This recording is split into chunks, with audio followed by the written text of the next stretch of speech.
Students, आज हम लोग क्लास 9th के chapter is matter around us pure के टॉपिक कंसंट्रेशन ऑफ सॉल्यूशन में कुछ और कंसंट्रेशन टर्म के बारे में देखेंगे। जैसे लास्ट वीडियो में हमने मोलैरिटी, मोलैलिटी और स्ट्रेंथ इन ग्राम पर लीटर के बारे में देखा था।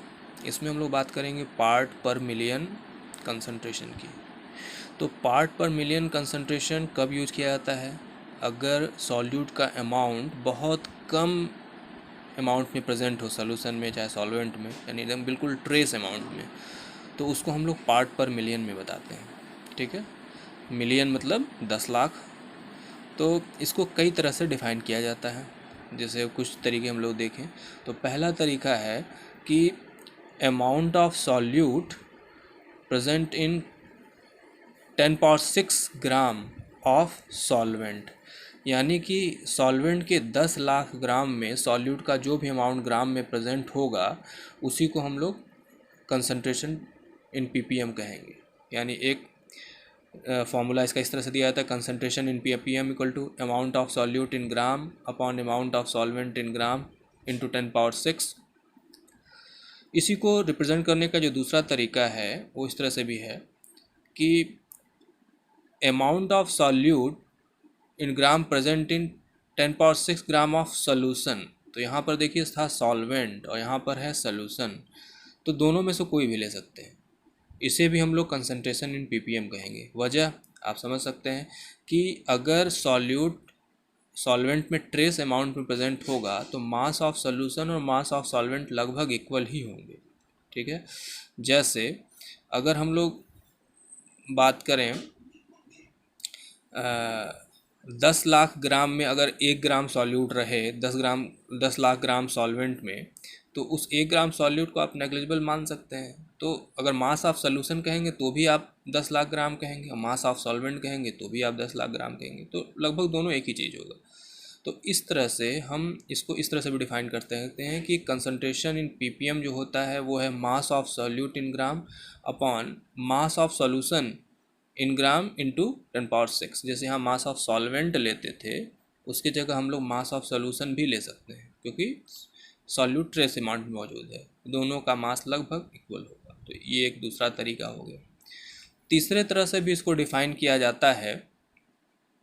जैसे अगर हम लोग कहें कि the volume of solute present in 10⁻⁶ ml of solution, तो इसे भी हम लोग बोलेंगे। यानी कि सोल्यूशन का वॉल्यूम अगर लिया जाए 10⁻⁶ ml, तो उसमें सॉल्यूट का जितना वॉल्यूम प्रेजेंट होगा उसको भी हम लोग कंसंट्रेशन इन पीपीएम कह सकते हैं।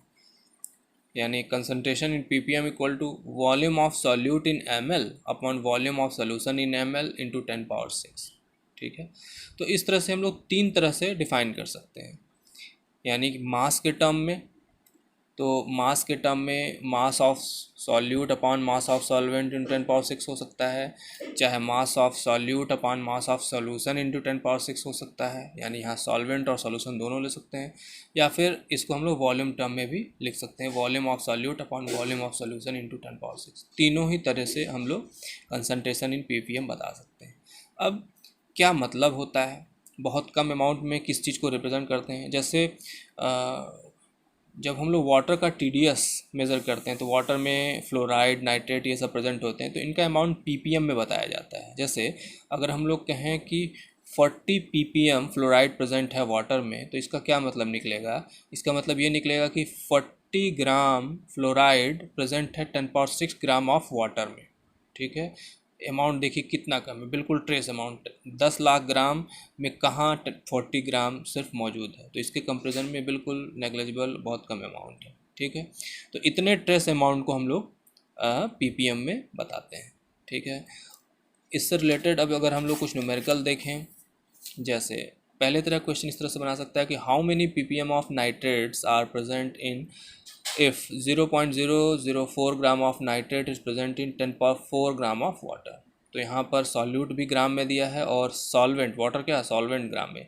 तो हमारा सॉल्वेंट वाला फार्मूला काम कर जाएगा, concentration in ppm of nitrate equal to mass of nitrate upon mass of water into 10⁻⁶। तो नाइट्रेट का मास हमने इतना ले लिया, वाटर का मास हमारा 10⁴ है, इसको हम लोग सॉल्व करेंगे तो 0.4 ppm आ जाएगा। ठीक है। दूसरा देखिए वॉल्यूम के टर्म में कि how many ppm of CH3OH are present in 20 ml, है ना, ये 0.00 है, ये 20 ml ही है, of it is present in 10⁵ ml of water. तो ये वॉल्यूम के टर्म में हो गया।